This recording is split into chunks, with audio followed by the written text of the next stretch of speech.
Spain is to set up a registry of people who refuse to be vaccinated against coronavirus and share it with other European Union nations, the health minister has said. The list would not be made accessible to the public or to employers. Here's a summary of the article. EPA Spain is to set up a registry of people who refuse to be vaccinated against coronavirus and share it with other European Union nations, the health minister has said. What will be done as a registry, which will be shared with our European partners, of those people who have been offered it and have simply rejected it, he said.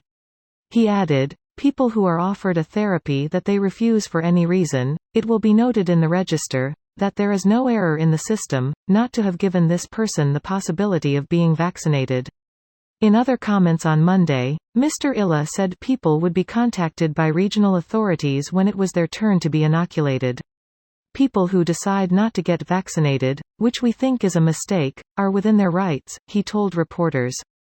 The number of people who have died from COVID-19 in Spain rose above the 50,000 mark on Monday. Spain is under a nationwide curfew, between 2300 and 6 o'clock, until early May. In many places, people are only allowed out in that period to go to work, buy medicine, or to care for elderly people or children. This post received a score of 46,000, with an upvote ratio of 86%. Here are the top comments in response to this article. This list is surely to get hacked and released to the public. Also, what happens if you land wrongfully on the list? This list has consequences, otherwise it wouldn't be made. You can't check it since it isn't open for the public. And then fighting such a case becomes infinitely harder. If you have a common name, there will be mistakes made all the time. Reminds me of the no-fly list. Well, yes and no. I guess you'll be listed with your name and ID card number. There may be a lot of José García Pérez, 2 surnames in Spain, always, but the ID number is unique. Really? My grandfather, and great-grandfather, were both named Luis Ortiz. 1 surname. My great-grandmother was Martínez Ortiz de la Mesa. I'll have to ask my mom about it. She's also got 2 surnames, but one of them is from my dad. Are you from the US or any other non-Hispanic country? It's possible your grandfather's and his father's names were just kept short for simplicity, but in their original documents they would appear in full. Having 2 surnames is not exclusive to Spain either. It's also the norm in Latin America. Now, why your great-grandmother appears to have had 3 surnames I can't tell.